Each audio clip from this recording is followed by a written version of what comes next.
जी, बिस्मिल्लाहिर्रहमानिर्रहीम, अस्सलामु अलैकुम। आई होप मेरी आवाज़ आप तक पहुँच रही है। अभी कुछ लोग हैं, 2-4 मिनट वेट करते हैं ताकि कुछ और लोग जॉइन कर लें, तो फिर आज की बात शुरू करते हैं।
जी, बिस्मिल्लाहिर्रहमानिर्रहीम। आई होप आप सब ठीक होंगे। आज हमारा फॉर्मली इस कोर्स का लास्ट सेशन है, तो कुछ सवाल तो कल जहां ज़ैब साहब ने और कुछ और लोगों ने रेज़ किए थे, that how we should go about for the preparation of paper number 1 और नंबर 2। पेपर के हवाले से हमें क्या कुछ करना चाहिए, पेपर में क्या कुछ करना चाहिए, the things we should consider before preparing exam and during the exam and then in my view after the exam। कुछ उन चीज़ों के हवाले से डिस्कस करेंगे, बट बिफोर दैट अगर कोई सवाल है आपके जहन में तो सवाल पूछ सकते हैं।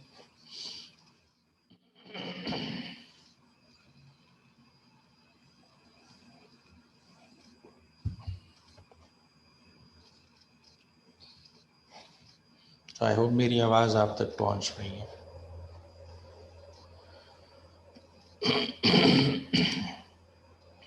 Yes, sir. चलिए, दैट्स ग्रेट।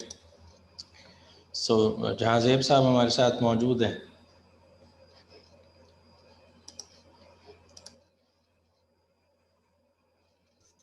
Yes sir.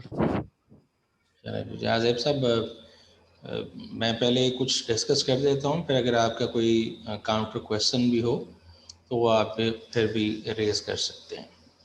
अच्छा जी, नंबर 1 तो ये बात है कि जब सिंस हमने सिलेबस को कंप्लीट किया, तो अगर आप लोगों के जहनों में ये सवाल है कि हमें कौन सा टॉपिक करना चाहिए और कौन सा छोड़ देना चाहिए, जिसको हमें अभी प्रिपरेशन की तरफ नहीं लेके जाना चाहिए, मुझे 1 मिनट दीजिए।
जी सॉरी। अच्छा जी, तो मैं ये बता रहा था जी कि अगर तो प्रिपरेशन के हवाले से आप लोगों के जहनों में कुछ इस तरह का कॉन्सेप्ट है कि जो कुछ सिलेबस में से हमने डिस्कस किया, पढ़ा, अंडरस्टैंड किया, क्या उसमें से कोई ख़ास टॉपिक्स हैं जिनको पढ़ा जाए और कुछ ऐसे हैं जिन पे तवज्जो ना दी जाए तो काम चल सकता है? तो ये बिल्कुल भी राइट अप्रोच नहीं है, दुरुस्त अप्रोच नहीं है ये वाली। जी एक सेकंड।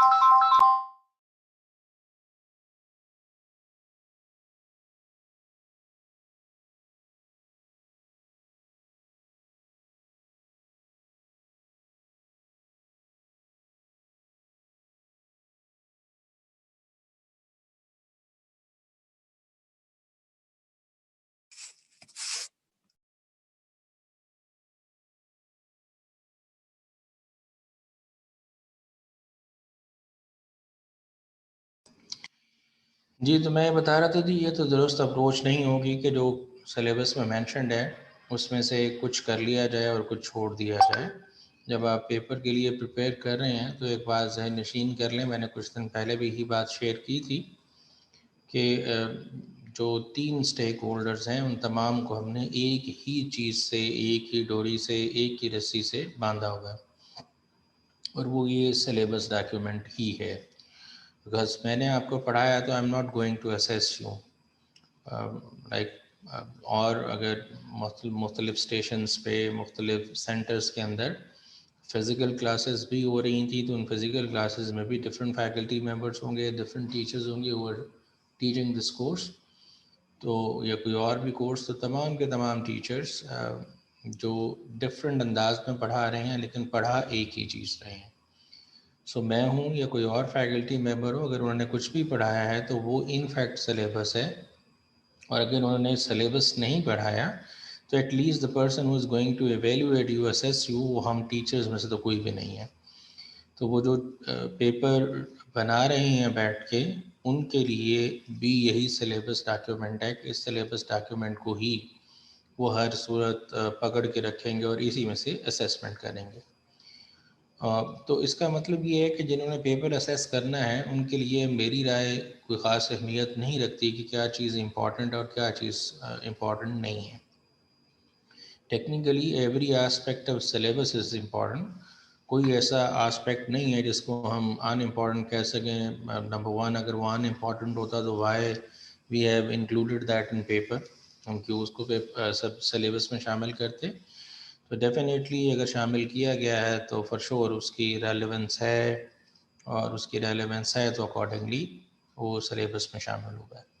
हाँ, अब अगली बात ये है कि जब हम देख रहे हैं तो जो मेन टॉपिक्स हैं वो अगर हम क्लब करेंगे जिनमें से आम तौर पे कॉम्प्रिहेंसिवली कोई एक चीज़ ज़रूर पूछी जाती है, तो सिलेबस के अंदर भी अगर आप जाके देखेंगे तो प्राइमरीली सबसे पहला जो ए पार्ट है वो बजटिंग से रेलेवेंट है। उसी में फोरकास्टिंग भी लिखा हुआ था। वो फोरकास्ट बनाने के लिए जो कल भी हमने डिस्कस किया, तो अगर हम पूरे बजटिंग को रिकॉल कर लें तो उसके अंदर आपने मास्टर बजट से कहा, यानी आपने सेल्स का बजट बनाया, प्रोडक्शन का बजट, मटेरियल यूजेज का, मटेरियल परचेज का, क्वांटिटी में, अमाउंट में, लेबर का बजट, टाइम का, लेबर कॉस्ट का budget, overheads, variable fix overhead का बजट, सेलिंग एडमिनिस्ट्रेटिव एक्सपेंसेस का budget, budgeted profit and loss account, and then आपने कैश बजट के हवाले से ये बात की।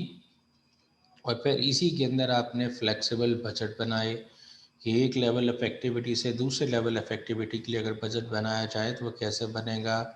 और नंबर टू, उसी के अंदर आपने वो जो स्पेंडिंग और रेवेन्यू वेरिएंसेस के हवाले से इनिशियल बात स्टार्ट की। सो अगर इन टॉपिक्स को जिनको मैंने बोला है अभी, अगर आप इनको अंडरस्टैंड करें तो ये दे आर क्वाइट कॉम्प्रिहेंसिव। सो अगर if I would be the examiner तो ऐसा पॉसिबल नहीं होगा मेरे लिए कि मैं इतनी सारी चीज़ों में से कुछ भी नहीं पूछूं और छोड़ दूं इसको ऑल टुगेदर और किसी और टॉपिक को असेस कर लूं। तो यानी ऐसा पॉसिबल नहीं होगा कि मैं बजटिंग में से कोई पर्टिकुलरली बजट, चाहे वो प्रोडक्शन का है, चाहे वो सेल्स का है, चाहे वो कलेक्शन का, यानी जैसे कैश बजट भी हमने डिस्कस किया, या वो मटेरियल यूजेज क्या है एंड ऑल दैट, तो कुछ ना कुछ ज़रूर असेस किया जाएगा। जनरली स्पीकिंग कोई भी एग्जामिनर हो, कोई भी पेपर बनाने वाला हो, तो वो आमतौर पे इस चीज़ को, इस टॉपिक को स्किप नहीं करेगा। सेकंड मेन टॉपिक जो आपके सिलेबस में था, मैं सीक्वेंस अभी लिखा हुआ है पेपर सिलेबस के अंदर, उसको डिस्कस कर रहा हूँ। जिस तरह हमने पढ़ा वो सीक्वेंस थोड़ा सा इससे डिफरेंट था। हमने सबसे पहले ब्रेक इवन एनालिसिस और शॉर्ट टर्म डिसीजन मेकिंग के हवाले से बात की थी, और फिर उसके अलावा हमने एक्टिविटी बेस्ड कॉस्टिंग का जिक्र किया, मार्जिनल एब्जॉर्प्शन कॉस्टिंग के हवाले से बात हुई थी, एक्टिविटी बेस्ड कॉस्टिंग के हवाले से बात हुई थी। तो अगर आप देखें ब्रेक इवन एनालिसिस हो, लिमिटिंग फैक्टर एनालिसिस हो, या मार्जिनल एब्जॉर्प्शन कॉस्टिंग के हवाले से बात की थी हमने, तो ये दोनों की तीनों चीज़ें जो हैं ये इंटरलिंक्ड हैं। एक क्लब करें तो this is one topic. In fact हमने जब भी डिसीजन मेकिंग के हवाले से बात की तो हमने वेरिएबल कॉस्टिंग को ही रेफ़र किया। और break even analysis single product है या मल्टी प्रोडक्ट है, टारगेट प्रॉफिट एनालिसिस है कि अगर हमने मल्टीपल प्रोडक्ट्स बना रहे हैं तो हमें किस तरह से ब्रेक इवन फाइंड आउट करना है, और अगर हमने एक टारगेट प्रॉफिट लेवल को अचीव करना है तो टारगेट प्रॉफिट लेवल को अचीव करने के लिए what we need to do, हमें क्या कुछ करना पड़ेगा, उस हवाले से भी हमने मुख्तलिफ डिस्कशन और मुख्तलिफ बातें की। सो अगर आप फोकस करें तो एक्टिविटी बेस्ड कॉस्टिंग एक सेपरेट टॉपिक है इसके बाद, और इससे पहले वाले जो टॉपिक्स हैं जिसमें मार्जिनल एब्जॉर्प्शन है, ब्रेक इवन एनालिसिस है, सिंगल या मल्टी प्रोडक्ट, और इसके साथ साथ जो लिमिटिंग फैक्टर एनालिसिस है, डिफरेंट टाइप्स ऑफ डिसीजंस होते, इन तमाम का एक क्लब करें तो एक पोर्शन बनता है। तो ये सेकंड मेजर पार्ट है जिसमें से आमतौर पे एग्जामिनर इवेल्युएट करेगा। थर्ड नंबर पे एक्टिविटी बेस्ड कॉस्टिंग है, एंड देन फोर्थ नंबर पे स्टैंडर्ड कॉस्टिंग है। हमने डिफरेंट वेरिएंसेस पढ़े मटेरियल के अंदर, मटेरियल कॉस्ट का प्राइस वेरिएंस या material rate variance, quantity variance था, अगर उसको मिक्स यील्ड वेरिएंसेस के अंदर भी डिवाइड किया, लेबर के वेरिएंसेस के हवाले से बात हुई, ओवरहेड के वेरिएंसेस, और फिर हमने रेवेन्यू वेरिएंसेस पढ़े, और रेवेन्यू वेरिएंसेस में भी हमने सेल प्राइस वेरिएंस था, सेल वॉल्यूम वेरिएंस था, फिर उसमें मिक्स यील्ड वेरिएंसेस के हवाले से भी बात हुई। तो this is also another comprehensive topic जिसके अंदर से कुछ ना कुछ ज़रूर पूछा जाता है।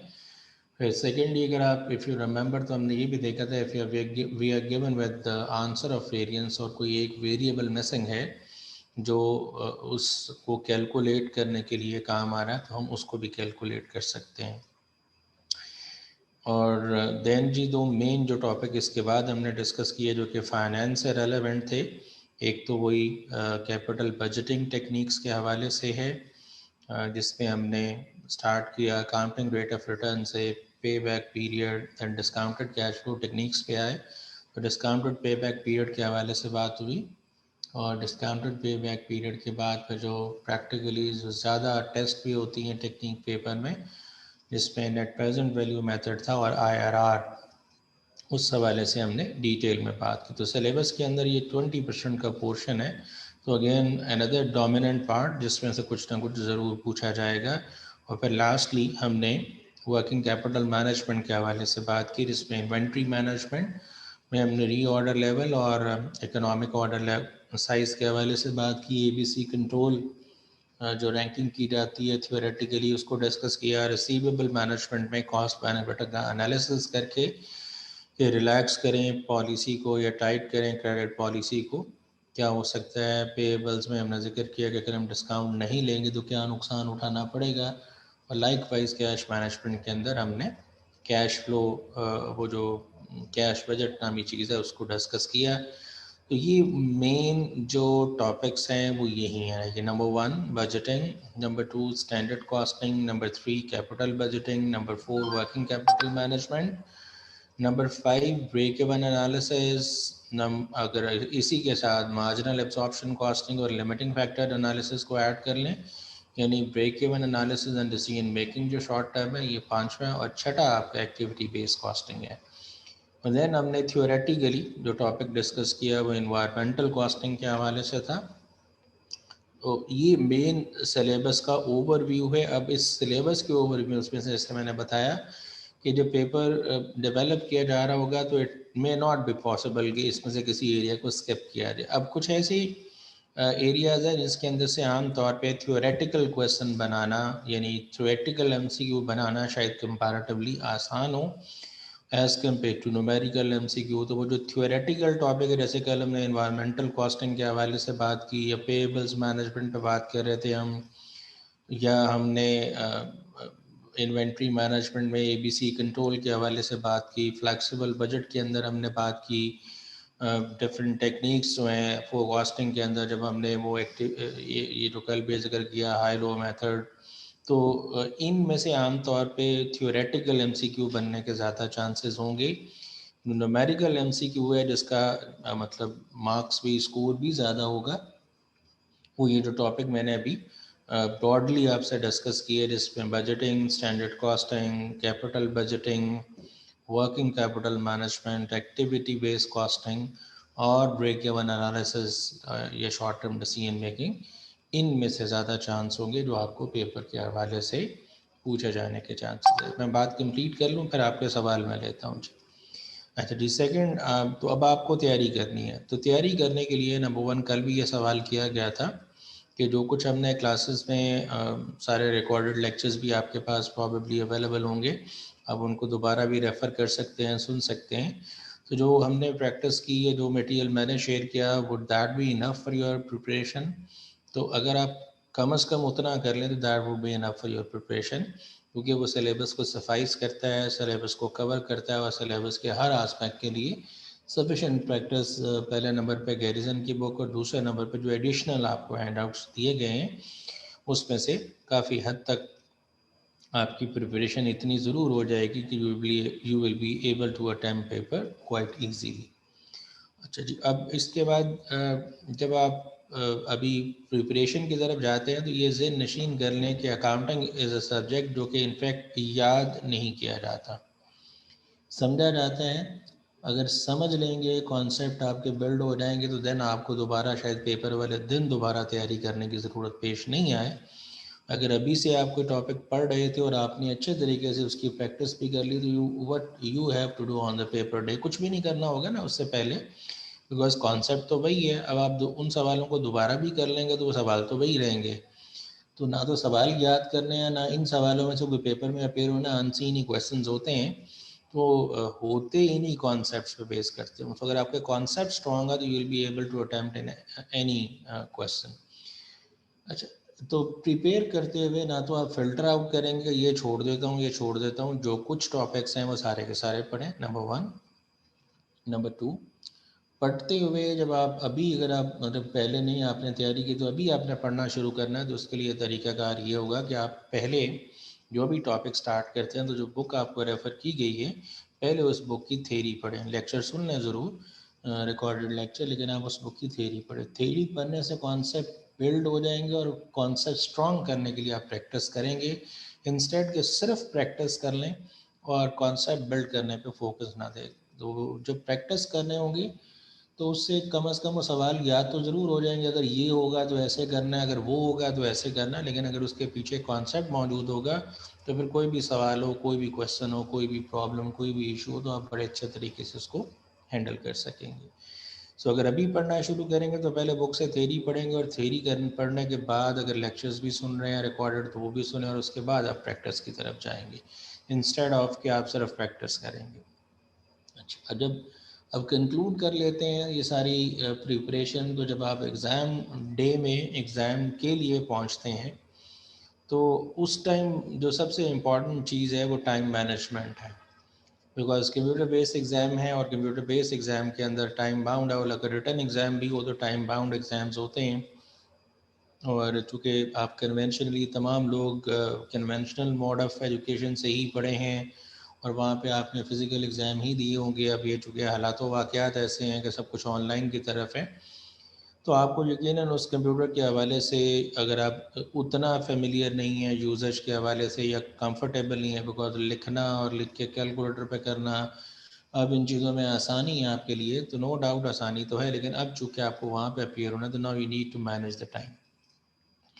सवाल पढ़ते हैं तो जैसे अभी बताया गया कि एमसीक्यूज़ हैं, पेपर पैटर्न हमने 2-3 दिन पहले डिस्कस किया था। उस पेपर पैटर्न की लाइट में कुछ थ्योरेटिकल एमसीक्यूज़ हैं और कुछ न्यूमेरिकल एमसीक्यूज़ हैं। ये तकरीबन रफली 60 से 80 मार्क्स के दरमियान, जो कि on average 70-72 number in questions के होते हैं। तो इसमें जो थ्योरेटिकल एमसीक्यूज़ हैं, अगर आप समझें तो उसको आप आधे मिनट में कर सकते हैं, बिकॉज 1 लाइनर 2 लाइनर एक स्टेटमेंट लिखी हुई है और उससे रेलेवेंट आंसर्स हैं और आपने उनमें से चूज़ करना है।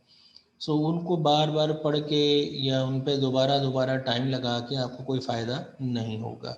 टाइम मैनेज करने के लिए जो सवाल थ्योरेटिकल आपके सामने आते हैं, बिकॉज न्यूमेरिकल क्वेश्चंस को तो आपको सॉल्व करके चॉइस चूज़ करनी है, तो जो थ्योरेटिकल क्वेश्चंस आपके सामने आ रहे हैं उन थ्योरेटिकल क्वेश्चंस को आप आराम से कम टाइम लगाएं और क्विकली करने के बाद अगले क्वेश्चन की तरफ मूव कर जाए।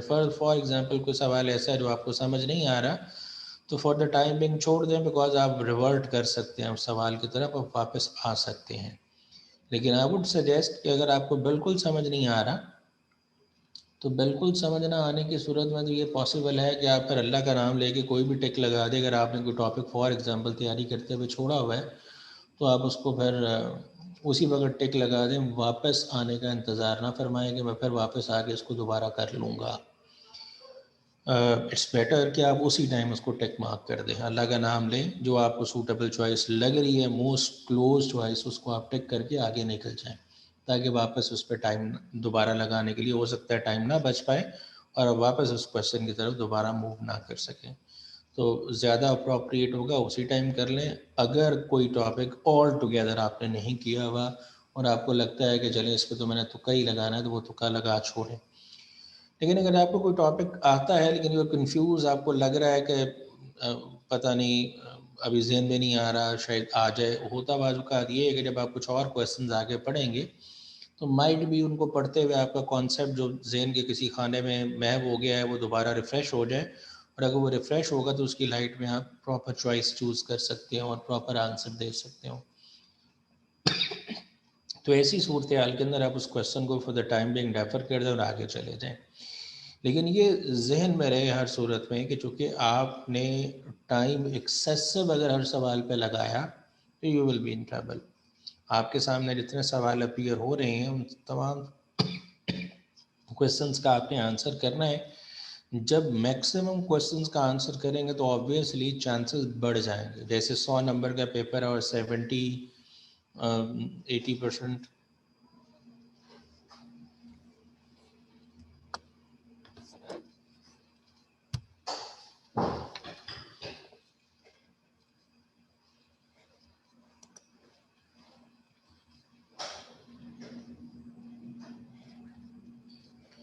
सॉरी, अच्छा जी, तो आई वाज टॉकिंग अबाउट कि वो तो 70-80% है, in fact that is relevant to those MCQs.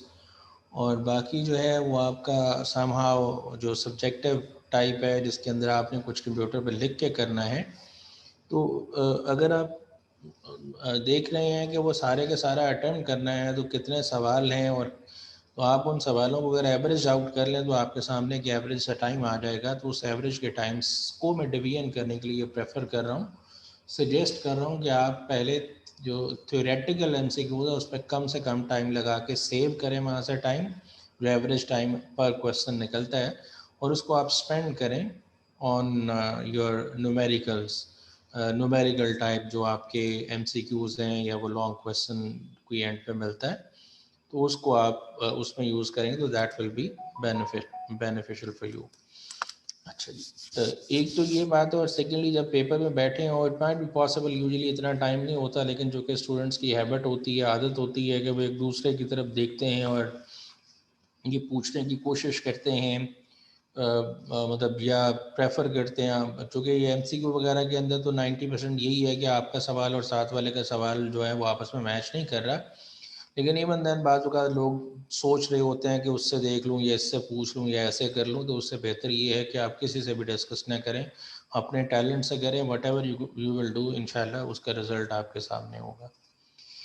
अभी कल जब हम ये बात कर रहे थे तो we have been told by someone जो कि मुल्तान सेंटर से थे, प्रॉबेबली कोई साहब थे, तो उन्होंने बताया कि जब आप कंप्यूटर के लिए बैठेंगे तो डेफिनेटली वहाँ पे बहुत सारे इक्विपमेंट्स या गैजेट्स हैं, वो इलेक्ट्रिसिटी कनेक्शन जो उनका है, तो मतलब आप वहाँ पे ज़रा केयरफुल होके बैठेंगे, और केयरफुल होके बैठें मतलब इंस्टेड ऑफ एक मुख्तलिफ़ चीज़ों को छेड़ते रहें या एक्सपेरिमेंट्स करते रहें, तो उन एक्सपेरिमेंटेशन के नतीजे में अगर कोई डिस्ट्रप्शन आती है तो वो आपका टाइम वेस्ट होगा, आपको कोई एक्स्ट्रा टाइम नहीं मिलेगा।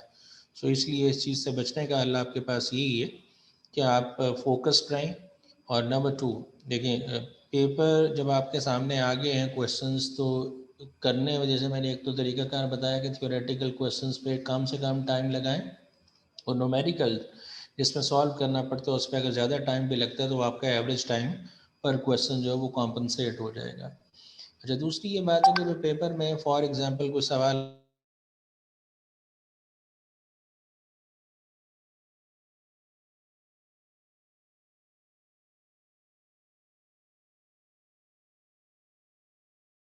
कि पता नहीं क्या है इस बात का मतलब, तो आप उससे पैनिक नहीं होंगे। अगर आप पैनिक होंगे तो उसका नुकसान आपको उठाना पड़ेगा। रीज़न इज़ दैट कि अगर वो गलत भी हो जाता है, फ़र्ज़ कर लें आपका वो सवाल 4 नंबर का है, 5 का है, फ़र्ज़ कर लें 2-3 ऐसे आपके सामने आ गए, आप उन सवालों को देख के आपको पता नहीं लग पा रहा कि पता नहीं क्या पूछा गया है, और पता नहीं मुझे मेरे से होगा या नहीं होगा, तो एटलीस्ट आप पैनिक होके बाकी पेपर अपना उसको ज़ाया नहीं करेंगे। बिकॉज अगर आप वो पैनिक हो जाएंगे तो you will be unable to you know concentrate on the remaining paper. आपके जहन में बार बार बार बार ये बात चलती रहेगी कि आपको वो वाला सवाल नहीं आता, तो पता नहीं ये भी गलत ना हो, या फिर आपके बार बार जहन में वही सवाल घूमता रहेगा। तो इट्स बेटर कि अगर वो नहीं भी आता तो लीव दैट, छोड़ें, जो आता है उसमें से लेने की कोशिश करें मार्क्स, इंस्टेड के उसका फ़िक्र करके जितने आते हैं उनसे भी, मतलब जो कर सकते हैं आप उससे भी हाथ धो बैठें। इट्स बेटर कि पैनिक बिल्कुल नहीं हो, बिकॉज पैनिक होने से वो सवाल आपको नहीं आना, अगर नहीं आता तो नहीं आना उस टाइम। चूँकि अगर आपने प्रिपेयर नहीं किया था और आपको प्रॉब्लम फेस करना पड़ रहा है, तो फिर आप जो मर्ज़ी कर लें उसने सीधा नहीं होना, वो आपके जहन में नहीं आना, तो लीव दैट, उसकी अब टेंशन छोड़ दें और जो आता है उसकी टेंशन करें, और जो आप कर सकते हैं उसको कंप्लीट करें ताकि आप स्कोर गेन कर सकें। पैनिक बिल्कुल नहीं होंगे। और अपना कैलकुलेटर, जो प्लेन शीट्स हैं वो वहाँ से आपको रफ़ के लिए प्रोवाइड कर दी जाएंगी, बॉल पेन वगैरह वो लेके जाएं ताकि वहाँ पे उन रफ़ शीट्स पे जो कैलकुलेशंस वगैरह करनी है वो करने के बाद आप जो एग्जैक्टली राइट चॉइस है वो चूज़ कर सकें, कैलकुलेटर वर्किंग हालत में हो, और अगेन पैनिक नहीं होंगे, टाइम मैनेज करेंगे तो आप बड़े अच्छे तरीके से कर सकते हैं। ये है पेपर के दौरान करने वाली चीज़ें, once the paper is over. और एक चीज़ का ज़रूर ख्याल रखें, बिकॉज एंड पे आपको पेपर सबमिट करना होगा, तो वो जो सबमिट का बटन आपके पास, चूँकि अभी कुछ दिनों में मॉक एग्ज़ाम आपके सामने आ जाएंगे, आप उनकी प्रैक्टिस भी कर सकेंगे अपने लॉगिन्स के ज़रिए। तो अगर आप पेपर कर लेते हैं सारा, और सबमिशन के टाइम पे आपको, चूँकि उस टाइम बहुत सारे लोग सबमिट कर रहे होंगे आपके साथ पाकिस्तान पूरे में भी, क्योंकि मुख्तलिफ टाइमिंग जो पूरे पाकिस्तान में एक जैसी ही टाइमिंग्स होंगी जो स्लॉट्स हैं, तो मुख्तलिफ लोग अगर पेपर सबमिट कर रहे होंगे तो हो सकता है उस टाइम थोड़ा सा लोड हो सर्वर पे और थोड़ा सा प्रॉब्लम आ रहा हो या स्लो हो। तो मेक इट श्योर कि वो प्रॉपरली सबमिट हो गए हैं। उस टाइम आईटी टीम जो वहाँ पे मौजूद होती है एग्ज़ाम सेंटर के अंदर, वो आपको उसमें असिस्टेंस या सपोर्ट प्रोवाइड करने के लिए मौजूद होगी, आप उनसे गाइडेंस ले सकते हैं। लेकिन try to submit it properly, because वो प्रॉपरली सबमिट होगा तो ही आपके पेपर फर्दर जो इवेल्यूएशन के लिए वहाँ पे काउंट किया जाएगा, और उसकी इवेल्यूशन के बाद अकॉर्डिंगली आपका स्कोर किया जाएगा। पेपर के दौरान करने वाली चीज़ें, और फाइनली जब आप पेपर करके निकल आते हैं जो सबसे बुरी बात आप करते हैं वो आप, मैं आपको बता देता हूँ कि जो आपने नहीं करनी, you use to discuss with each other, मैंने तो ऐसे किया और आपने ऐसे किया है, तो भाई आपने इस पेपर के बाद कोई और अगला पेपर भी देना होगा। तो इट्स बेटर कि वो टाइम या एक दूसरे को आप वो जो डरा रहे हैं या बता रहे हैं कि तुम्हारा तो गलत है या मेरा गलत है, तो ऐसा कुछ भी करने से गुरेज करें, कोई फ़ायदा नहीं है। Because now you can't undo that. जो हो गया वो हो गया, दैट्स ऑल। आपसे बेहतर जज कोई नहीं है उस चीज़ का कि आप क्या करके आए हैं। आपको पता लग जाएगा खुद ब खुद ही कि आप पास हो सकते हैं या नहीं हो सकते। तो do not discuss it with someone else.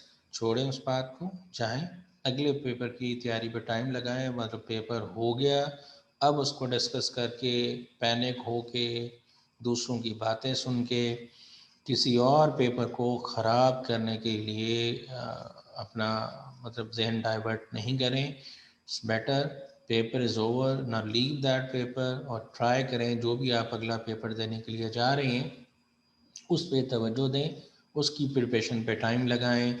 Do not discuss at all. अगर ये फिज़िकल पेपर भी हो तो I would suggest once the papers are over तब आप ज़रूर डिस्कस कर लें, किसी से पूछ सकते हैं। अब दूसरी बात ये कि जिन लोगों से आप डिस्कस कर रहे हैं वो भी आप जैसे ही लोग हैं। वो भी अगर खुदा न खास्ता मतलब इस तरह ऑनलाइन क्लासेस में मेरे से ही पढ़ते रहे हैं और तो इसका मतलब उनका भी उतना ही सत्यानाश हुआ हुआ है जितना आपका सत्यानाश हुआ हुआ है। तो डजेंट मैटर, आप उस चीज़ को छोड़ दें, अगले पेपर पे तवज्जो दें, तो that will help you in fact कि आपको अगली चीज़ों का नुकसान करने की बजाय माजी को पीटने का कोई फ़ायदा नहीं है। अगली चीज़ों का नुकसान करने के बजाय आप अगली चीज़ों पर तवज्जो देंगे तो इम्प्रूवमेंट आ सकती है, फ्यूचर के अंदर बेहतरी आ सकती है। लेकिन जब पेपर्स ख़त्म हो जाए तब ज़रूर आप, यानी सारे पेपर जब ख़त्म हो जाए तब ज़रूर आप एक दूसरे से डिस्कस कर लें, अपने टीचर से डिस्कस कर लें, ज़रूर कर लें, नो इश्यूज़। लेकिन फ़ौरी तौर पे जो आप निकल के पेपर में एक दूसरे से चिट चैट करते हैं तो वो अप्रोप्रिएट तरीका नहीं होता। बिकॉज उससे आप ख़ुद को डीमोरलाइज़ कर रहे हैं, किसी और को डीमोरलाइज़ कर रहे हैं, तो it's not appropriate.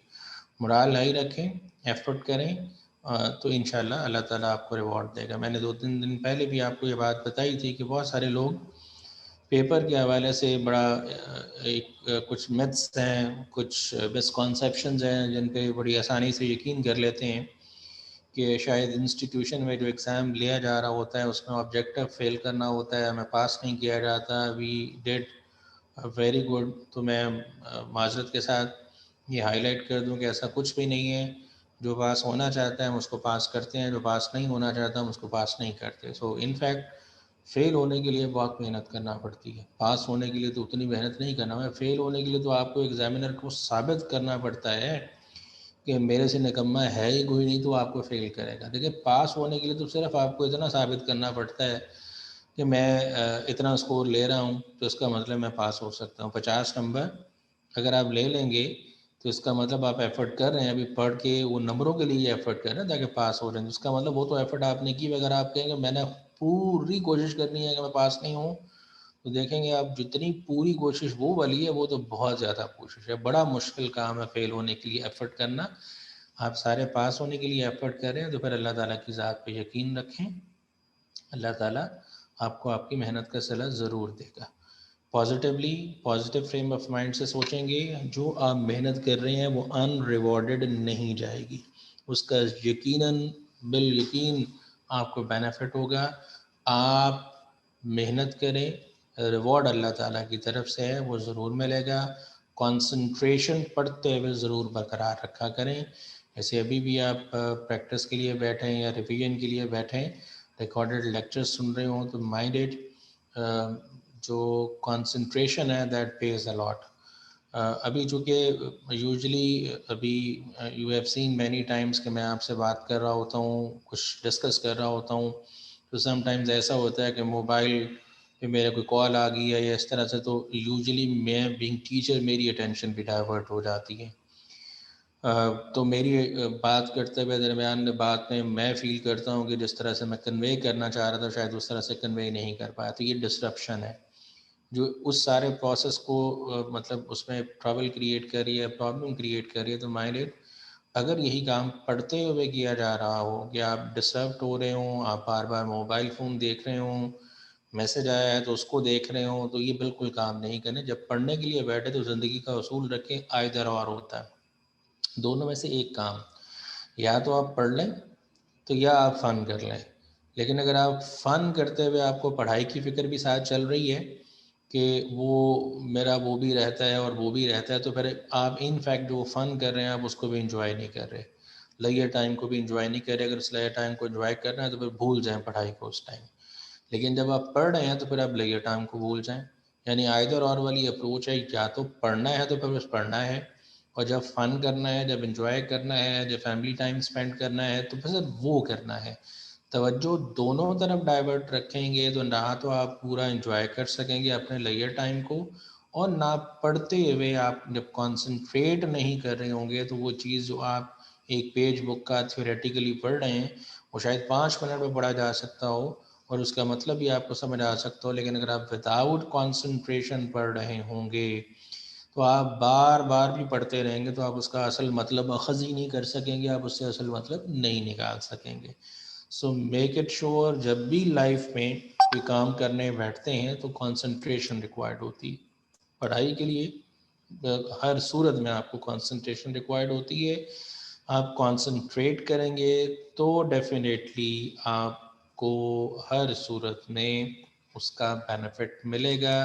Come time के अंदर आप उसको प्रोडक्टिवली यूज़ करते हुए बेहतर रिजल्ट्स जनरेट कर पाएंगे एज़ कम्पेयर टू कि आप विदाउट कंसंट्रेशन डाइवर्जन माइंड्स में लगी हुई हैं, कभी ध्यान किधर है कभी ध्यान किधर है, तो आप फिर पढ़ भी नहीं रहे और बार बार पढ़ना पड़ेगा, टाइम ज़्यादा लगाना पड़ेगा। तो टाइम की किल्लत है। आप में से बहुत सारे लोग जॉब वॉब करते हैं, अगर जॉब कर रहे हैं तो उस सारी सूरत हाल के अंदर तो आपको इस चीज़ का फोकस हर सूरत रखना है कि आप कम से कम टाइम के अंदर उस सारी चीज़ को पढ़ सकें।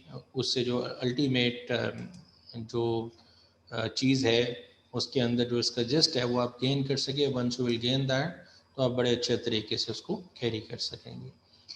ये मेरी तरफ से कुछ हाईलाइट्स हैं कि आपने किस तरह से you should go about before exam and during the paper and afterwards the paper, आपको क्या करना चाहिए। आपके जहनों में अब अगर कोई सवाल है, कोई बात आपके जहन में आ रही है, you want to ask something, आप पूछ सकते हैं।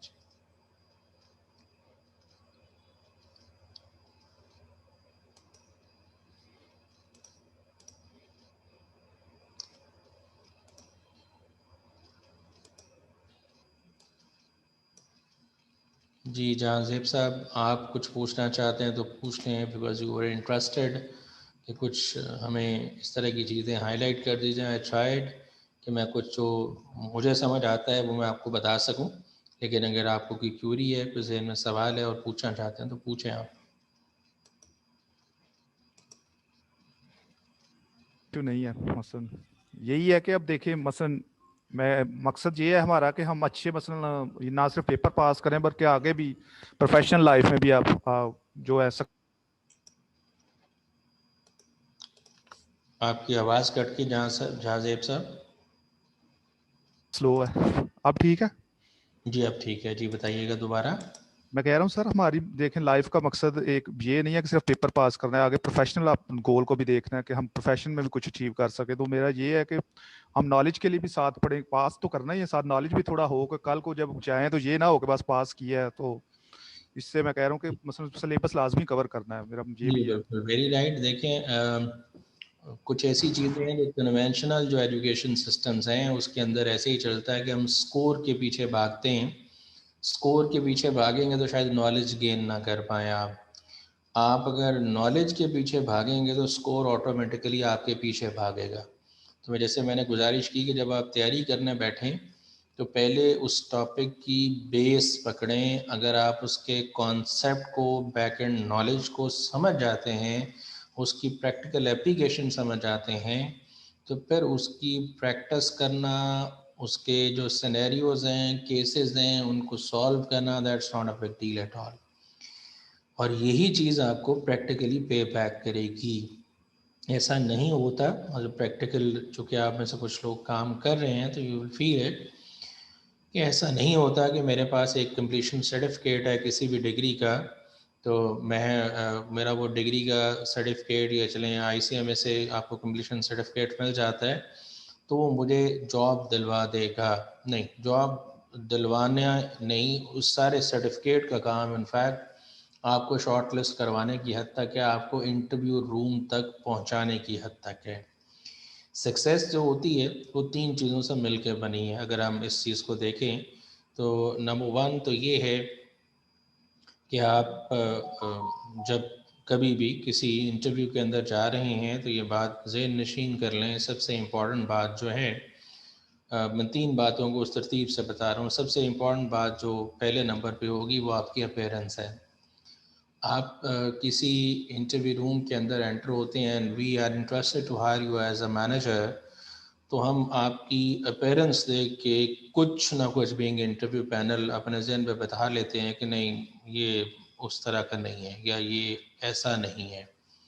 इसका मतलब आप नेगेटिव स्कोर के साथ अब बोलना शुरू करेंगे, पॉजिटिव आपका ज़ीरो स्कोर नहीं है। कुछ ऐसे हैं जिनकी अपीयरेंस अच्छी है। अपीयरेंस से मुराद ऐसा नहीं है कि आप बहुत खूबसूरत हैं, अपीयरेंस से मुराद ऐसा नहीं है कि आपने इंग्लिश ड्रेस पहना हुआ है, ड्रेस सूट पहना हुआ है, आपने टाई लगाई हुई अप्रोप्रिएट है, जो कि अटायर्स जो प्रोफेशनल अटायर्स होते हैं उसमें वो प्रोफेशनल अटायर्स में वो चीज़ काउंट करती है। लेकिन फ़र्ज़ कर लें बहुत सारे लोग हमारे यहाँ जो पाकिस्तानी ड्रेस है कन्वेंशनली शलवार कमीज़ भी पहनते हैं, but that should be properly tucked in. Waistcoat हो सकती है, उसके साथ कोट हो सकता है, वट जो आप जो भी ड्रेसिंग कर रहे हैं, but that should B you know neatly, you should be neatly dressed up. तो आपकी अपीयरेंस जो है वो बहुत काउंट करती है पहला इंप्रेशन बनाने के लिए। तो आपको इंटरव्यू पैनल के सामने पहला इंप्रेशन आपके अपीयरेंस से बनाना है। नंबर टू जनाब आपकी कम्युनिकेशन है। आपके जहनों में इल्म का ज़ख़ीरा है, आप सब कुछ जानते हैं, आप 4 CGPA लेके पहुँचे हैं या जैसे ICM में से सारे पेपर्स पास करके पहुँचे हैं, but you are unable to communicate. बोल के नहीं बता सकते जनाब, आप कम्युनिकेट नहीं कर पा रहे, आप एक्सप्रेस नहीं कर पा रहे, तो आपका वो स्कोर शायद आपको पे बैक ना कर सके, आपका वो पास होना आपको पे बैक ना कर सके। तो जैसे मैंने बताया, जो इंटरव्यू पैनल है उसने सबसे पहले आपके बारे में जो सोचा, नंबर 1 वो आपकी अपीयरेंस से, और दूसरी बात आपकी इंटरेक्शन से, आपके बात करने के अंदाज से।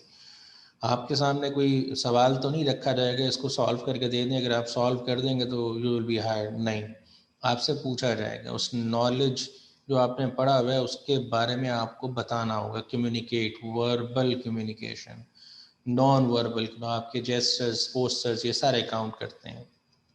नंबर 3, अब ये सारी चीज़ें एक दूसरे को कॉम्प्लीमेंट करेंगी, यानी आपकी अपीयरेंस बहुत अच्छी है, आप बोल नहीं पा रहे तो आप फेल हैं। आप बहुत अच्छा बोलते हैं लेकिन आपका हुलिया ऐसा है कि जिसको देख के वो माइंड उनका नेगेटिव चला गया कि नहीं ये मैनेजर तो नहीं रख सकते हम।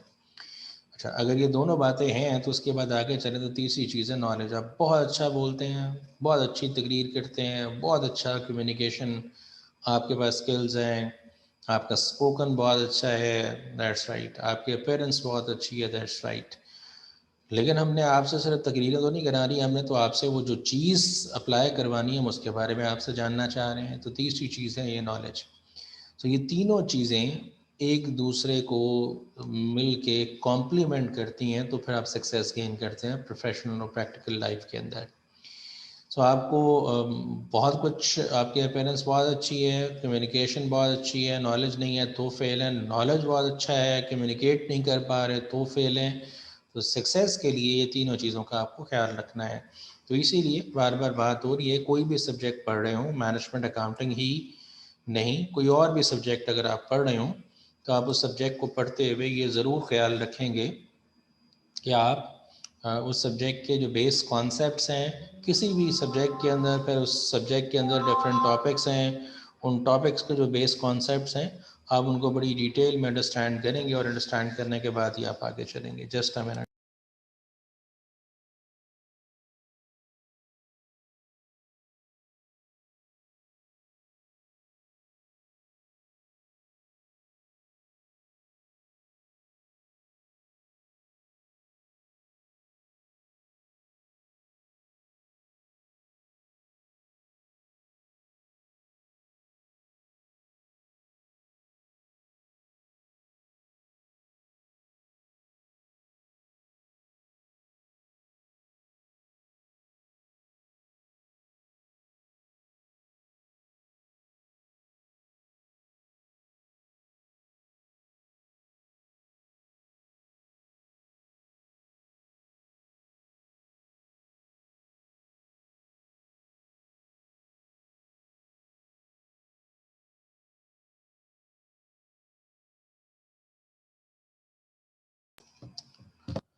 जी, तो जी जहाजिब साहब आप कुछ कहना चाह रहे थे, you have raised your hand. जी सर, मैं कहना चाह रहा था अभी सर कैसर अभी बता रहे थे इससे पहले कॉर्पोरेट लॉ के बारे में थोड़ी अच्छा, गाइडेंस। जी जी। तो वो एग्जाम डे के बारे में स्पेसिफिकली बता रहे थे थोड़ा सा कि मसलन एग्जाम डे वाले दिन आपने ये नहीं कि मसलन जिस दिन पेपर है उस दिन सोए ही ना, मसलन 8 घंटे सोना है। उसके बाद मसलन जब जाना है तो एग्जाम में मसलन चाय वगैरह पी के जाना है। उसके बाद ये नहीं कि बाहर ही उधर ही तस्बीह पकड़ ली है कि मसलन कोई विरद कर रहे हैं उधर ही मसलन। तो ये है कि नमाज नमाज पढ़े लेकिन उधर मसलन रिलैक्स रहना है। वो तो दूसरा सर कह रहे थे कि थोड़ा मुंह कम खोल ले, मसलन बातें कम करें, उससे दिमाग जरा चलता है। ये बता रहे थे, बड़ा मजा। अच्छा चलिए जी, बड़ी अच्छी बात है। आपने चूँकि मुख्तलिफ टीचर से बात सुनी है तो मैं जी इनफैक्ट एक ही बात कह रहा हूँ अभी बार बार ये कि टेक्निकली जो अकाउंटिंग वो जो थ्योरेटिकल सब्जेक्ट्स होते हैं ना, उसके अंदर बहुत सारी ऐसी चीज़ें जो आप अप्लाई नहीं करते और अप्लाई नहीं कर रहे होते उस तरह से, तो आपको थोड़ी बहुत मेमोराइज़ करनी पड़ती हैं। जो अकाउंटिंग है, मैं बार बार ये बता रहा हूँ, इसको बिल्कुल मेमोराइज़ नहीं करना आपने, ना इसको मेमोराइज़ करना होता है, ना ये हो सकती है। आप अगर इन चीज़ों को आज लर्न कर लेंगे तो मैंने ज़िंदगी में, अपनी ज़िंदगी में मैंने जितनी भी अपनी लाइफ टाइम के अंदर अकाउंटिंग बेस्ड सब्जेक्ट्स के पेपर दिए हैं, I never prepared one day before exam. मैंने कभी एग्ज़ाम से पहले, उससे एक दिन पहले उस किताब को, अकाउंटिंग की बुक को कभी भी नहीं खोला। रीज़न इज़ दैट कि जब सारा साल, सारा सेमेस्टर, सारा सेशन पढ़ लिया, अब मैं एक दिन के अंदर कोई तीर नहीं मार सकूँगा। जो मैंने मारना था वो मैंने तीर मार लिया हुआ है, तो दैट्स ऑल। अगर मैंने कॉन्सेप्चुअली पढ़ा हुआ है तो मैं उस दिन बैठ के उन्हीं कॉन्सेप्ट्स को दोबारा पढ़ लूँगा, या मैं उनके प्रैक्टिस क्वेश्चन करने बैठ जाऊँगा। तो वो तो वही प्रैक्टिस क्वेश्चन है जो मैंने पहले भी किए होंगे और टाइम एंड अगेन किए होंगे। मैं उस दिन बैठ के कोई नए सिरे से तो नहीं कर रहा हूँ। अगर मुझे कॉन्सेप्ट आता है तो फिर मैं किसी भी तरह के चैलेंज को फेस करने के लिए प्रिपेयर्ड हूँ। तो मेंटली मैंने आपको कहा था कि कॉन्फिडेंट रहना। पहले अगर इस फ्रेम ऑफ माइंड के साथ जाएंगे ना कि मुश्किल है, आई कांट डू दैट, तो यू कैन डू दैट। आप पहले इस चीज़ एटीट्यूड के साथ जाएंगे, आप कर सकते हैं। आप कर सकते हैं तो फिर आप इंशाल्लाह कर लेंगे। और मैं बार बार एक बात बता रहा हूँ कि अल्लाह ताला की ज़ात पे यकीन रखें। अगर आप मेहनत करेंगे तो यकीनन उसका फल अजर आपको ज़रूर मिलेगा। तो कोई और साहब भी सवाल करना चाह रहे थे, हैंड रेस किया था किसी ने, आई डोंट नो कौन थे जी। अस्सलाम वालेकुम सर। जी वालेकुम सलाम। गुलाम अब्बास साहब, आपकी आवाज़ बहुत कम है, अगर काइंडली थोड़ा सा लाउड बोल सकें। सर मैंने हैंड रेज किया था, मैं ऑब्जेक्टिव के बारे में पूछना चाह रहा था कि इसकी हम प्रैक्टिस कैसे करें, तो आपने उसका आंसर कर दिया तो इसलिए मैंने फिर हैंड लोअर कर लिया। जी ठीक है जी, ठीक है। Thank you so much. जी बिल्कुल। सो एनी अदर क्वेश्चन, कोई और सवाल है किसी के जहन में, कोई बात करना चाहते हैं तो करें जी।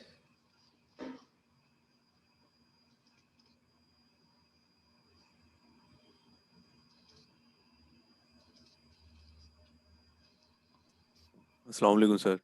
जी वालेकुम अस्सलाम अज़हर साहब। अच्छा सर, मैं थोड़ा सा शेयर करने जा रहा था आपसे। एक्चुअली मेरा जो एडमिशन है ना वो सर स्कॉलरशिप पर हुआ था, तो मुझे एमबीए में मेरी पोजीशन थी, तो पोजीशन होल्डर की बेसिस पे मुझे जो है ना स्कॉलरशिप अलॉट हुई थी। तो मुझे ये बताया गया था कि आपको जो सारे पेपर्स हैं ना थ्रू आउट, मतलब कि वन स्टेप में पास करने होंगे। कोई भी एक पेपर अगर आप फेल करेंगे तो आपकी स्कॉलरशिप जो है ना वो कैंसिल हो जाएगी। जी तो ठीक है।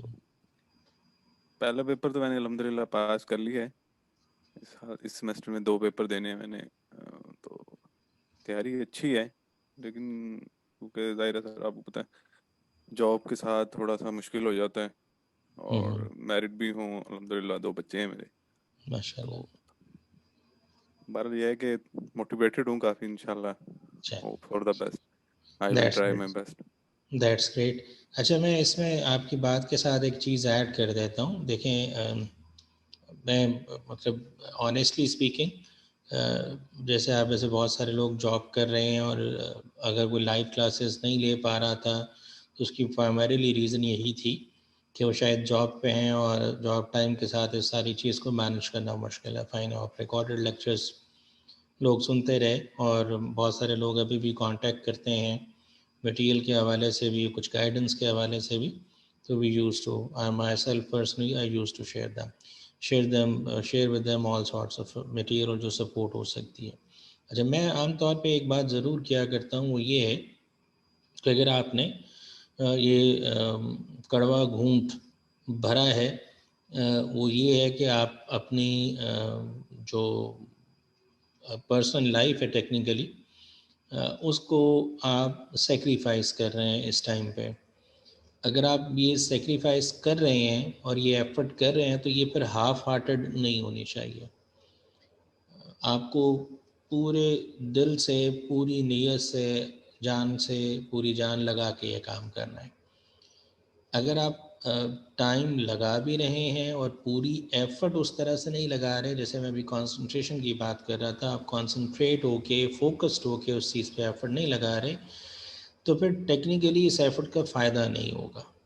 तो अगर आप कुछ टाइम लगाएं क्लास अटेंड करने के लिए, रिकॉर्डेड लेसन सुनने के लिए, व्हाटएवर, तो जितना टाइम आप इसके लिए लगा रहे हैं, एटलीस्ट इतना टाइम आप पूरे दिन के अंदर से, पूरे हफ्ते के अंदर से वो स्पेयर कर लें, तो आपके लिए वो टाइम सफिशेंट होगा। अगर आप उतना टाइम सिंसेरिटी के साथ बाकी सारी एक्टिविटीज़ और कंसंट्रेशन के साथ इस सारी चीज़ पे लगा लें। लेकिन अगर आप ये मुश्किल काम कर रहे हैं तो आई विश कुछ और लोग भी कर रहे हैं, तो मैं ये ज़रूर कहा करता हूँ और ये ज़रूर कहूँगा अभी भी कि आप लोग फुल एफर्ट लगाएं, हाफ हार्टेड एफर्ट नहीं लगाएं।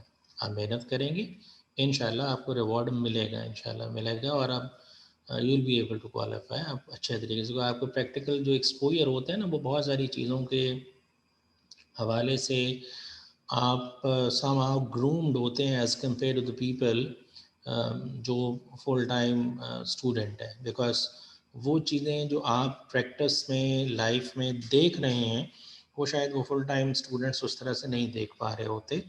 तो इसलिए आपके लिए समझना भी आसान होता है, लेकिन वो यही है कि अगर समझना आसान है तो आप एटलीस्ट उसके साथ जितना टाइम रिक्वायर्ड है मिनिमम, उतना ज़रूर साथ में स्पेंड कर दें, तो इंशाल्लाह अल्लाह ताला आपको कामयाबी अता करेगा। सर मज़र साहब से एक क्वेश्चन है। जी मदर साहब से सवाल पूछें। जी मदर साहब मैं पूछ रहा हूँ, आपने मसलन दिया था फाइनेंशियल अकाउंटिंग का, तो आपका एक्सपीरियंस थे तो पैटर्न मसलन कैसा था, कैसे शॉर्ट क्वेश्चन ज़्यादा थे या लॉन्ग क्वेश्चन थे, ये थोड़ा आप बता दें क्योंकि आप अटेम्प्ट दिया है आपने इस वजह से। जी बिल्कुल, मैं बता देता हूँ। उसमें वैसे मेजर पैटर्न तो वही था जो सर ने भी अभी हमसे शेयर किया। तो इसमें तकरीबन 30 क्वेश्चंस ऐसे थे जो कि एमसीक्यूज बेस्ड थे, और एमसीक्यूज में न्यूमेरिकल्स भी थे, बिल्कुल शॉर्ट न्यूमेरिकल्स, और थ्योरेटिकल क्वेश्चंस भी थे उसमें। और बाकी कुछ कुछ सवाल थे, कुछ 5 से 7 सवाल थे जो कि हमारे लॉन्ग क्वेश्चन तो नहीं कहूँगा उनको, मतलब इसमें उन्होंने हमें एक बॉक्स दिया हुआ था, उस बॉक्स के अंदर उनको हमने खुद से टाइप करके उसमें लिखना था। उसमें कुछ जस्ट लाइक जो अगर कुछ न्यूमेरिकल्स थे तो उसमें उसकी कैलकुलेशन के लिए उन्होंने हमें जस्ट लाइक एक वर्कशीट, जैसे एक्सेल की वर्कशीट होती है वैसी ही वर्कशीट उन बॉक्सेस के अंदर बनाई हुई थी, जिसके ऊपर हम सारा चीज़ें लिख सकते हैं। बाकी रफ पेपर दिया हुआ था साथ हमें, और कैलकुलेटर पे हम अपनी कैलकुलेशंस वगैरह करनी थी। तो इस तरह ही था। बाकी ये है कि पेपर आपको आइडिया, जैसे सर ने भी बताया कि आपको ना आइडिया हो जाता है कि जो आपके ऑब्जेक्टिव है, जाहिर है अगर ऑब्जेक्टिव हमें आता है तो हमें पता है कि यार हमने ये ठीक किया है। तो इवन कि मैंने भी जब पूरा पेपर अटेम्प्ट कर लिया था तो टाइम काफ़ी सफिशिएंट होता है मेरे ख्याल से पेपर के लिए। तो मैंने काउंट कर लिया था और मुझे पता था कि मेरे ऑब्जेक्टिव में कम से कम मेरे इतने 60-65 नंबर ऑब्जेक्टिव में से तो मेरे कंफर्म है, जो कि मैंने मतलब आते थे, तो मैंने उसको काउंट कर लिया कि भी इतने नंबर तो मेरे कंफर्म है। बाकी जो सब्जेक्टिव है उसमें जो भी मार्क्स जितने एग्जामिनर जब पास करेगा, जितने नंबर उसको लगेंगे वो दे देगा, तो वो मेरे लिए बोनस मार्क्स होंगे। जी, और कुछ पूछना चाहें आप? जी, जहाँ जेब साहब कोई और सवाल है तो आप मदर साहब से डायरेक्ट पूछें।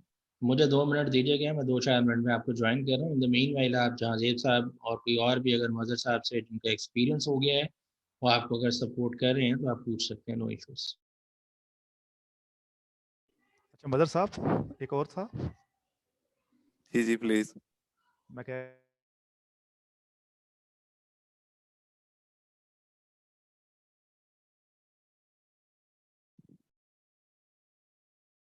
जी जानसी भाई, आपकी आवाज जो है ना ब्रेक हो गई, उसके बाद आपकी आवाज नहीं आ रही। नहीं, आप देखें, अब आ रही जी है? अब जी अब आ रही है। यार ये नेट ना सर्दियों में काफी प्रॉब्लम हो जाता है, खिड़कियां दरवाजे बंद होते हैं ना, जी तो इस ऐसे ही है। हाँ जी। मैं कह रहा था 3 आवर्स है ना, 3 आवर्स का है ना उसमें? हाँ जी बिल्कुल, 3 घंटे का पेपर होता है। और काफी यार मेरे हिसाब से तो काफी एम्पल टाइम होता है ये। अच्छा ऑब्जेक्टिव अच्छा। तो इजीली हो जाती हैं आपकी, बाकी ये है कि जो सब्जेक्टिव भी होते हैं तो वो इतने लॉन्ग क्वेश्चन नहीं होते।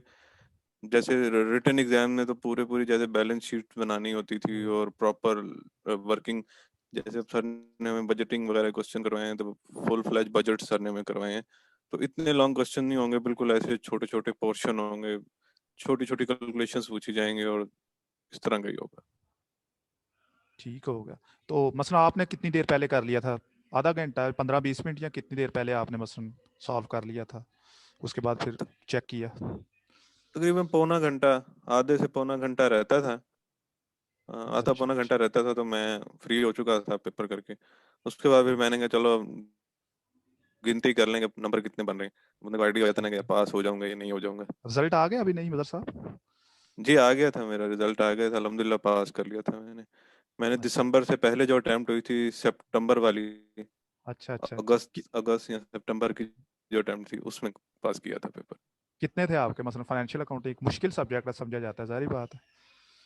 नहीं वो मार्क्स नहीं आते, जो हमारा रिजल्ट आता है तो उसमें बस पास या फेल का ही बताया जाता है। अच्छा अच्छा जब हम अच्छा। क्वालिफाई कर जाएंगे तो जब फाइनल ट्रांसक्रिप्ट मिलेगा तो माइट भी पॉसिबल के उसके ऊपर मार्क्स वगैरह लिखे हुए हों। वैसे अच्छा मार्क्स नहीं अच्छा। होते। नहीं, मैं वही कह रहा हूँ, वो पूरी तरह टेस्ट करेगा कि बंदा है इस काबिल के, पास कर दे, फिर बाद में वो वही बात है सर वाली। ऐसी है। तो ये ऐसे ही। आप जो है, आपने तीनों पेपर देने? तीनों देने हैं।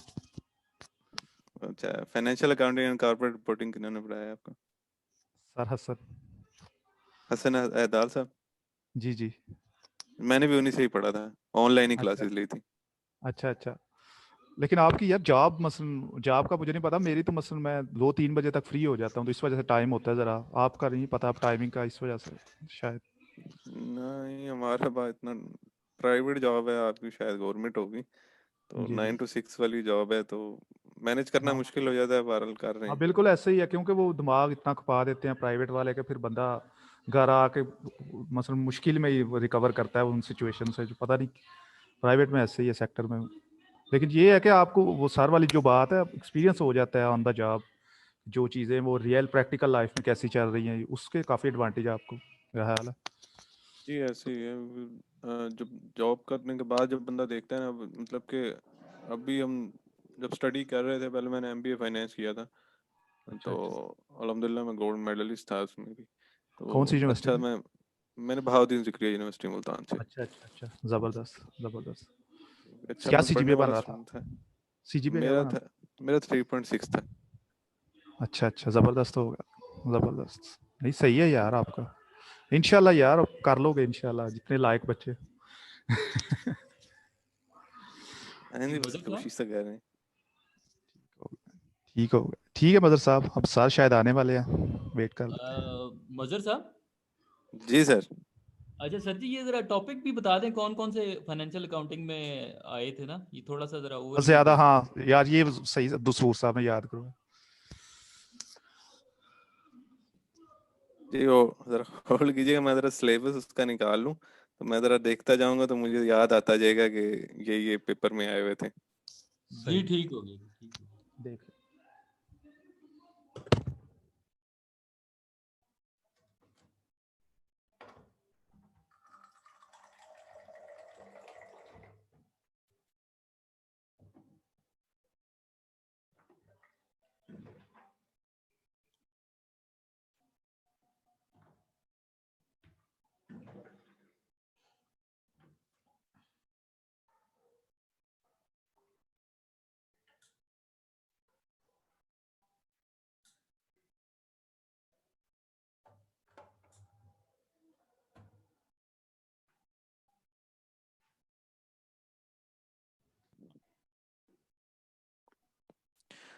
जो हमारा कंसेप्चुअल फ्रेमवर्क है, इसमें से qualitative characteristics of financial statements है, इसको तो आप लाजमी कीजिएगा। अच्छा ठीक हो गया जी। क्वालिटेटिव एस्पेक्ट्स ऑफ फाइनेंशियल, इसमें से काफी ज्यादा एमसीक्यूज आए हुए थे। अच्छा अच्छा। और उसके बाद जो हमारा accounting policies, changes in accounting estimate and errors में से, इसमें से भी एमसीक्यूज आए हुए थे। और जो ये हमारा non current assets held for sale and discontinued operations, इसमें से एक न्यूमेरिकल भी आया हुआ था।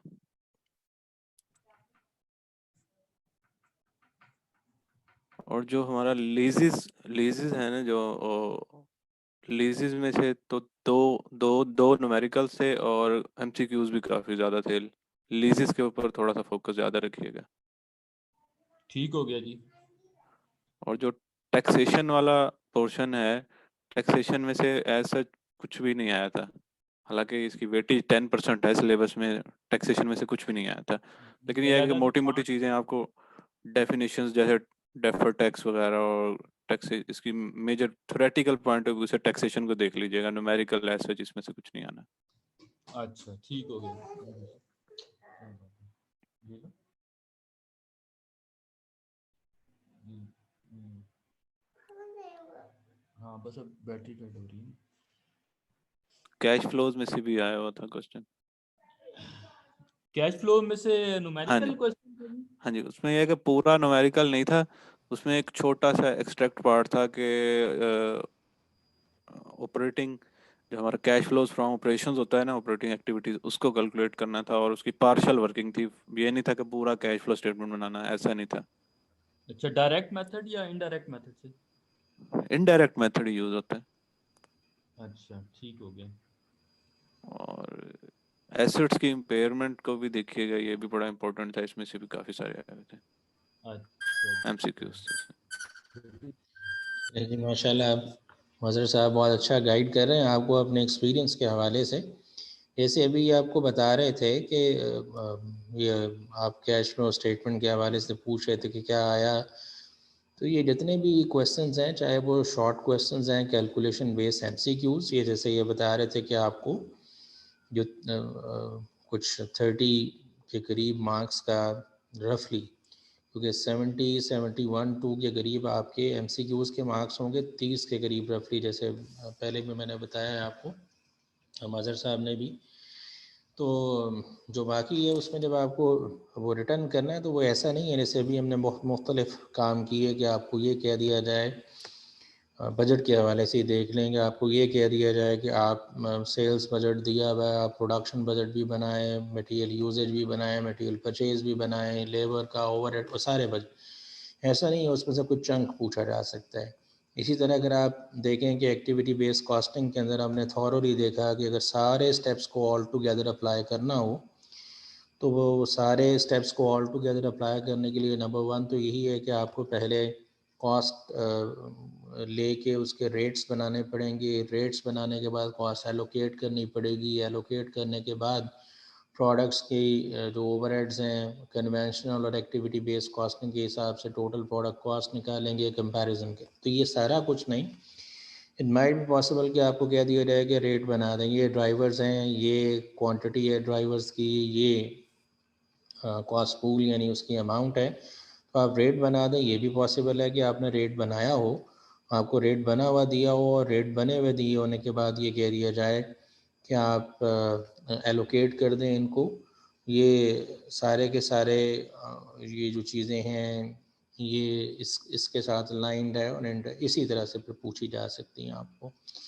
और भी जैसे डिफरेंट टॉपिक्स है, कैपिटल बजटिंग है, तो ये हरगिज़ नहीं होगा कि कैश फ्लोज भी कैलकुलेट करें, कैश फ्लोज कैलकुलेट करने के बाद प्रेजेंट वैल्यूज़ भी निकालें, एनपीवी भी निकालें। इट माइट बी पॉसिबल कि आपको कैश फ्लोज कैलकुलेट करके दिए हुए हैं और आपको कहा गया कि बता दें नेट प्रेजेंट वैल्यू क्या होगी, ये कॉस्ट ऑफ कैपिटल है। ये भी पॉसिबल है कि सिर्फ कैश फ्लोज कैलकुलेट करने को कह दिया जाए कि ये कैश फ्लोज कैलकुलेट करें, जैसे हमने बनाया प्रॉफिट एंड लॉस, रिवर्स में हमने वो डेप्रीसिएशन जो है उसकी रिवर्सल की और कैश फ्लोज कैलकुलेट की आफ्टर टैक्स। तो ये इस तरह से भी हो सकता है। तो ये बिट्स एंड पीसेस में जो कि एक पूरा 15, 20, 25 नंबर का सवाल हो अगर, तो उसके लिए तो ये सारी चीज़ें रिक्वायर की जा सकती हैं। अदरवाइज़ यही है कि हम आपको जितने नंबरों का सवाल है उसी हिसाब से पेपर में लेंथ टाइम की भी उसी हिसाब से होगी कि आप उसको उतने टाइम के अंदर अटेम्प्ट भी कर सकें।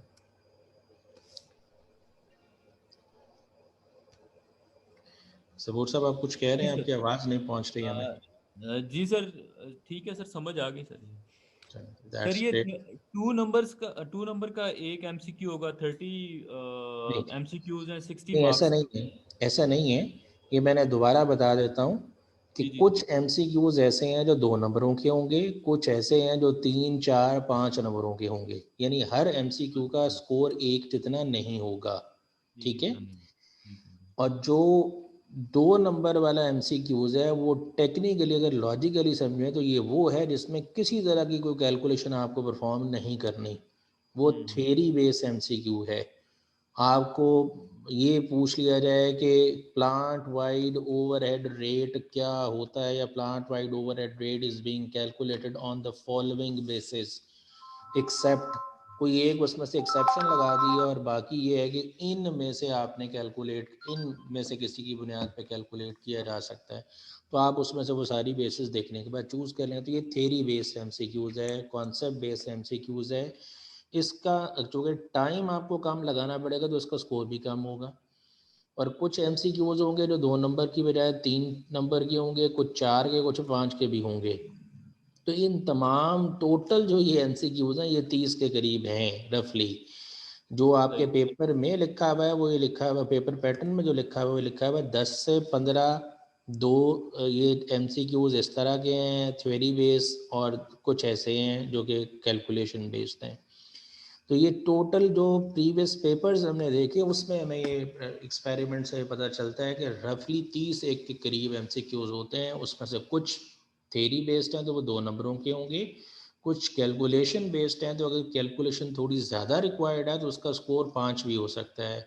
अगर कैलकुलेशन कंपैरेटिवली कम रिक्वायर्ड है तो उसका स्कोर 3 भी हो सकता है, 4 भी हो सकता है। ये जितनी कैलकुलेशन उसमें रिक्वायर्ड हुई उसी हिसाब से उसको वेटेज दिया जाएगा। ठीक है sir, thank you sir. Welcome जी।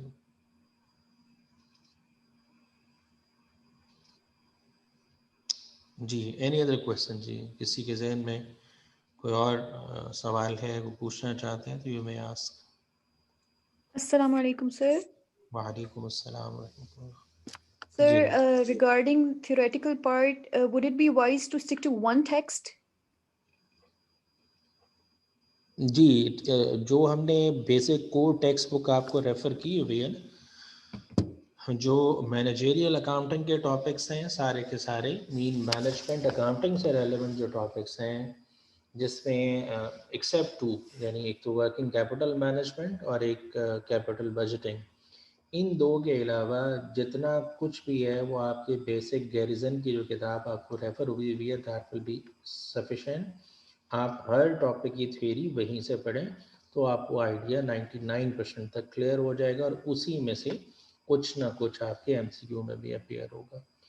जो कैपिटल बजटिंग और वर्किंग कैपिटल मैनेजमेंट के टॉपिक्स हैं उनके लिए मैंने आपको किताब दूसरी सेंड की हुई है वैन हॉर्न की, उसको रेफ़र किया हुआ है। कुछ और भी फाइनेंशियल मैनेजमेंट की किताबें मैंने भेजी बट वो प्रैक्टिस के लिए हैं। ठीक, जो पढ़ने के हवाले से है वो अगर आप वो वैन हॉर्न वाली जो किताब है उसके अंदर जो चैप्टर वाइज तीनों चारों चीज़ें लिखी हुई हैं, इन्वेंट्री, रिसीवेबल, कैश, पेबल्स, तो उनको अगर आप वहाँ से गो थ्रू कर लें तो that will be sufficient for you. Right, sir. So any other question, कोई और सवाल है तो पूछ सकते हैं। Assalamu alaikum, sir. वालेकुम अस्सलाम।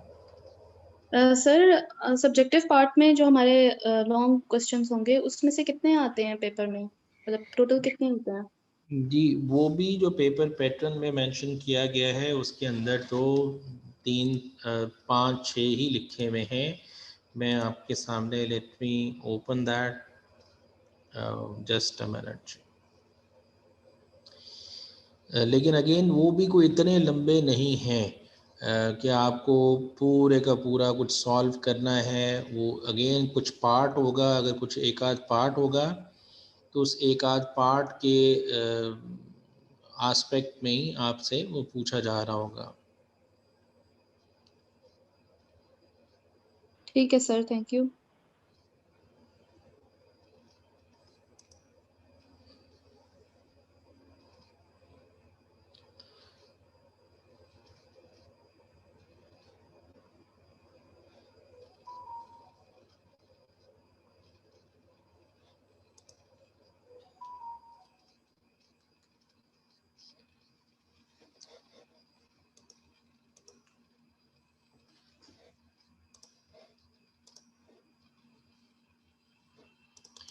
जी मेरा ख्याल है स्क्रीन आपको नज़र आ रही होगी। जी आ रही है नज़र?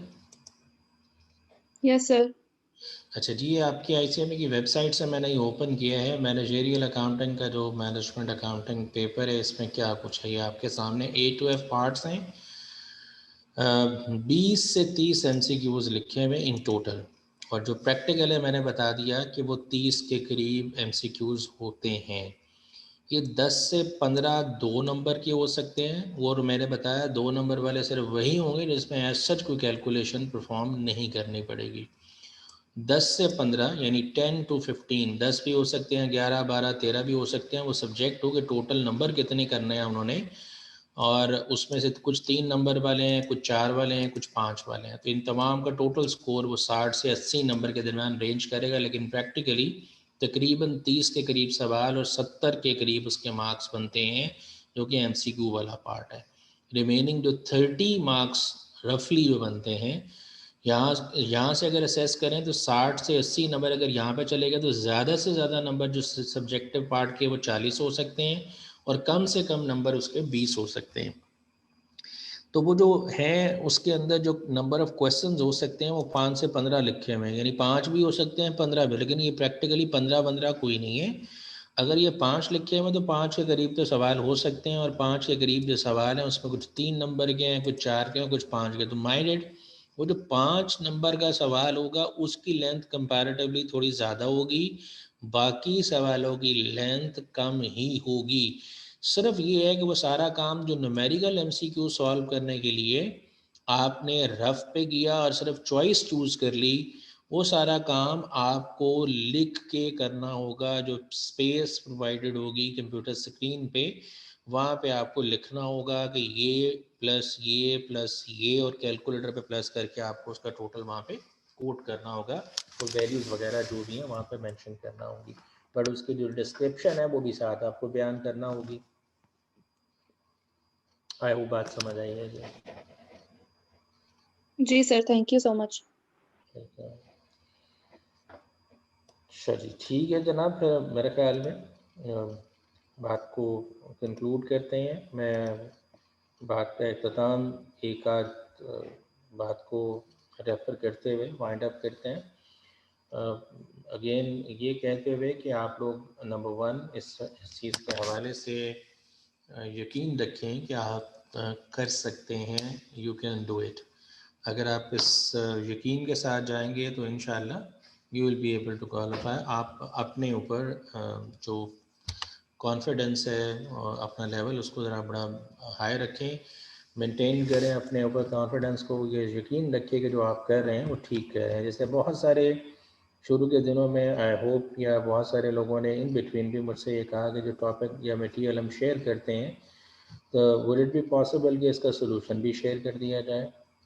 तो मैं सिर्फ आपको एक अपने पर्सनल एक्सपीरियंस से बात बता रहा हूँ कि when I was student in the same institution, तो I was in the student ages, तब की बात कर रहा हूँ कि मेरे साथ जो मेरे कलीग थे, जो मेरे साथ पढ़े थे, मेरे फेलोज़, तो we were discussing some of the concepts after the class with the teacher. तो some one of them has asked me कि आपने ये जो पास्ट एग्जामिनेशन पेपर्स हैं उनको सॉल्व किया? तो ऐसा यस। तो उन्होंने कहा अच्छा आपने ये सॉल्व किए हैं, तो आपने इनके आंसर्स किससे मैच किया? अभी तो आपकी ICMA की वेबसाइट पे जो पास्ट एग्जामिनेशन पेपर्स हैं वो उनके सजेस्टेड सॉल्यूशंस वगैरह सब मिल जाता है, बट एट दैट टाइम जब हम बात कर रहे हैं, जब हम स्टूडेंट थे, तब ऐसा कुछ भी पॉसिबल नहीं था। तो मैंने कहा जी, उन्होंने कहा आपने वो आंसर्स सॉल्व किए हैं, तो आपने आंसर्स किससे मैच किए हैं? तो मैंने इनको जवाब दिया जी मैंने खुद से मैच किए हैं। तो he was of the view कि ये तो अजीब सी बात है, अभी खुद ही करके कह रहे हैं मैंने खुद से मैच कर लिया। तो बात असल में सिर्फ ये है कि अगर आप ये कॉन्फिडेंस रखेंगे दैट व्हाट यू डिड, वो अगर कॉन्सेप्ट आपने अच्छे तरीके से पढ़ा है और आप ये अपने ऊपर यकीन नहीं रख रहे, तो फिर आप समझें कि आप वीक हैं। आपको पेपर के अंदर भी तो अनसीन क्वेश्चंस का विदाउट सॉल्यूशन क्वेश्चंस का सामना करना पड़ा। तो बी कॉन्फिडेंट, अपने ऊपर कॉन्फिडेंस रखें और ये समझें कि आप कर सकते हैं और आप कर लेंगे इंशाल्लाह। दुनिया में कोई चीज़ इम्पॉसिबल नहीं होती। नेपोलियन का नाम आपने सुना है, उनकी आमतौर पे कोट ये फ्रेज़ जो मशहूर है कि impossible is no word in my dictionary. वो एक नॉन मुस्लिम था, और नॉन मुस्लिम होते हुए इस तरह की बात वो कर रहा है कि हर चीज़ पॉसिबल की जा सकती है, तो आप बीइंग मुस्लिम इस चीज़ पे यकीन रखें कि आपको सब कुछ मिलेगा, सिर्फ उसका उसका जिसके लिए आपने कोशिश की। कुरान पाक की आयत का भी मफ़हूम है कि आपको कुछ नहीं मिलता सिवाय उसके कि जिसकी आपने कोशिश की। आप कोशिश करें तो इंशाअल्लाह आपको उसका रिवॉर्ड ज़रूर मिलेगा। और आखिरी बात मैं करते हुए वाइंड अप करता हूँ जी। मैंने अपनी बिसात भर कोशिश की कि मैं जितना आपको सब्जेक्ट के हवाले से, इस कोर्स के हवाले से नॉलेज जो है वो दे सकूं। अब इसमें मैं किस हद तक कामयाब रहा या नाकाम रहा, इसके जज आप लोग हैं। जितने भी ऑडियंस इस टाइम है, जो लोग रिकॉर्डेड लेक्चर सुनते हैं, whatever, they are the best जज। वो बेहतर बता सकते हैं कि what I did so far. लेकिन मैंने अपनी तौर पे ईमानदारी से कोशिश की कि जो मैक्सिमम है वो आपको डिलीवर किया जा सके। मेरी दुआ है कि अल्लाह ताला आपको कामयाब करे, और आपसे गुजारिश है कि आप लोग भी अपनी दुआओं में मुझे याद रखिएगा। आप हमारी दुआओं में रहेंगे, हम आपके लिए दुआ गो हैं कि अल्लाह ताला आपके लिए आसानियाँ पैदा फरमाए और आपको आसानियाँ तकसीम करने का शरफ़ अता फरमाए। आप ख़ुद भी लोगों के लिए, दूसरों के लिए आसानी पैदा करने वाले बने। अल्लाह ताला ने बहुत सारी चीज़ें ऐसी हमें दी हैं, शायद हम उसके काबिल नहीं हैं। अगर उस मेयार को देखें तो हम बिल्कुल भी उस काबिल नहीं हैं। उस ज़ात बारी ताला का बेहद शुक्र है और बेहद एहसान है कि अल्लाह ताला ने हमें उतना नवाजा हुआ है। तो इसलिए अगर अल्लाह ताला ने हमारे लिए आसानी पैदा की हुई है, अल्लाह ताला मज़ीद आसानियाँ पैदा फरमाए और आप भी दूसरों के लिए आसानियाँ पैदा करने वाले बने। अल्लाह ताला आपको कामयाब करे। और हम इस बात पे इख्तिताम करते हैं, बेस्ट विशेस। अल्लाह ताला आपको कामयाब करे। आपको कोई भी पढ़ते हुए मसला पेश आता है तो आई ट्राई माय बेस्ट कि आप अगर मेरे से कोई क्यूरी करते हैं तो मैं रिस्पॉन्ड करूं उस टाइम, नहीं तो जिस टाइम भी मुझे फ्री टाइम मिले तो मैं रिस्पॉन्ड करता हूं। मैं रिस्पॉन्ड इंशाल्लाह पूरी कोशिश करूंगा आपकी क्यूरीज को करूं। अल्लाह ताला आपको कामयाब करे जी। मेरी बेस्ट विशेस आपके साथ हैं। Thank you sir. बहुत शुक्रिया जी। That's all for the day जी। Thank you very much.